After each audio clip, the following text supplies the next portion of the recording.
بسم الله الرحمن الرحيم. أعزائي طلبة General Chemistry 107. Today's experiment is experiment 5, colligative properties. Colligative properties is a property that depends on the quantity or concentration of solute, but not on its kind or identity.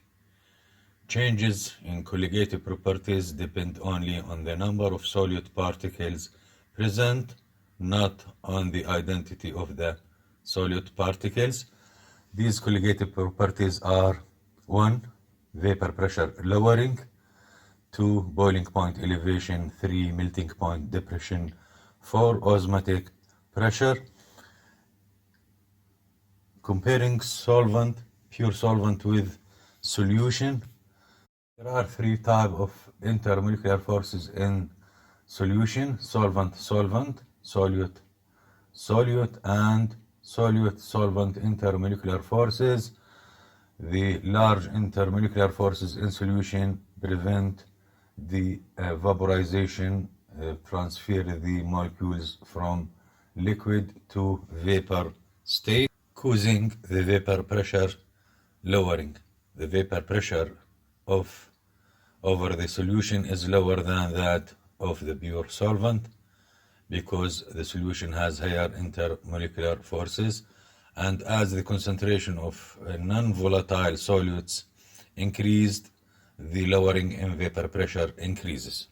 Consequently, as pressure decreases, a higher temperature required to reach the boiling point, since the boiling point is the point at which the vapor pressure equals the atmospheric pressure. The third colligative properties is melting point, which is the point at which the state changes from liquid to solid.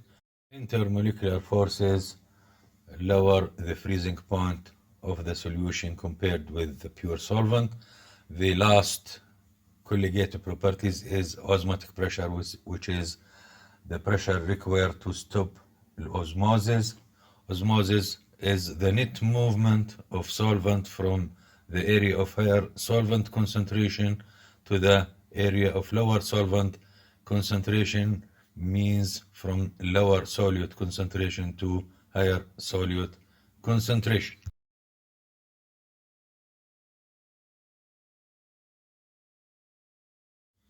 The change in temperature delta T in these colligative properties depend only on how many particles are dissolved. I equal the number of solute particles, and the change delta T equal absolute value of temperature of solvent minus temperature of solution.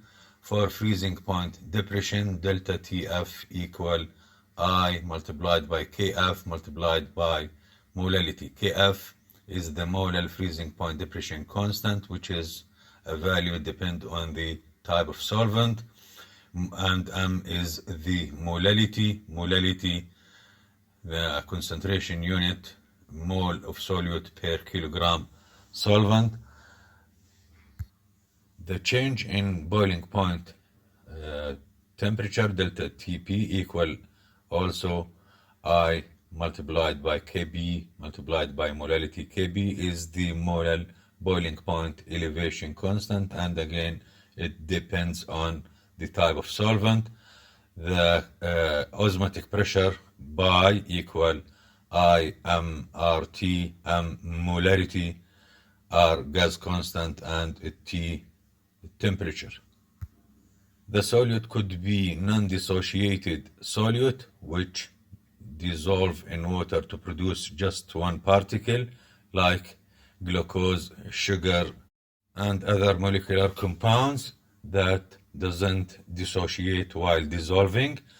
The other type of solute is dissociated solute, like NaCl, table salt. NaCl dissolve in water to produce two particles, so I equal 2, and the lowering in vapor pressure or the elevation in boiling point and the depression of freezing point for 1 molar NaCl solution are twice or 2 times those for 1 molar glucose, because NaCl is dissociated to two particles while glucose doesn't dissociate while dissolving. To calculate the number of solute particles for ionic compounds, count the number of particles result in the ionization or dissociation process.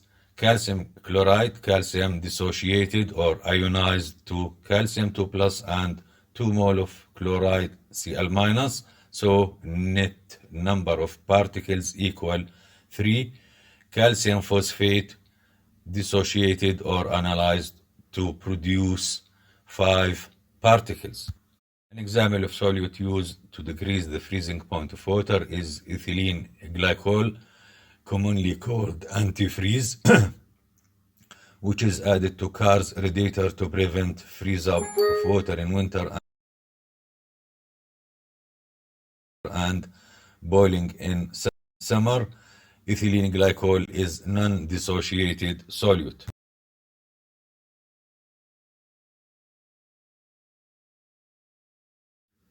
In this experiment, you will determine the formula weight or the molar mass of non-volatile, non-electrolyte. Non-electrolyte means non-dissociated compound in water by measuring the freezing point of pure water and of solution.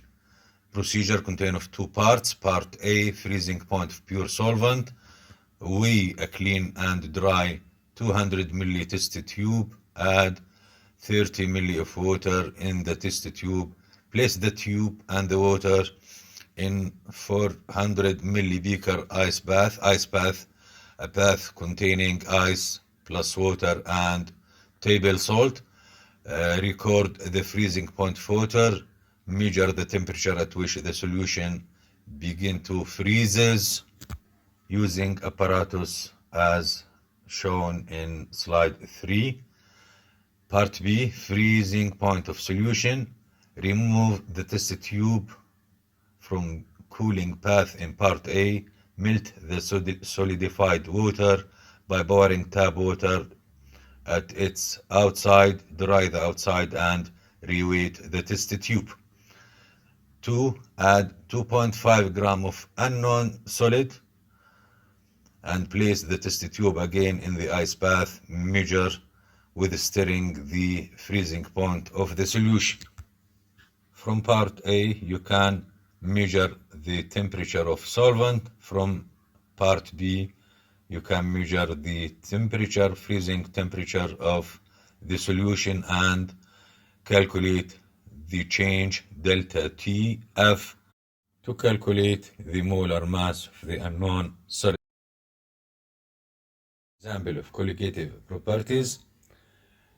Calculate the freezing point and boiling point of a solution containing of 65 gram of ethylene glycol in 200 gram of water.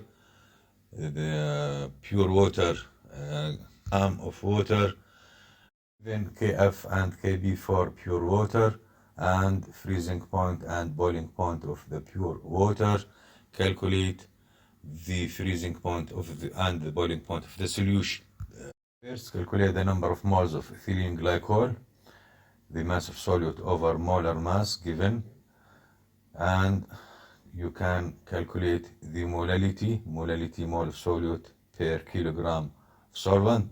Now you can calculate the boiling point of the solution and the freezing point of the solution from the laws delta Tf equal Kf multiplied by the molality, since an ethylene glycol is undissociated solute, I equal 1.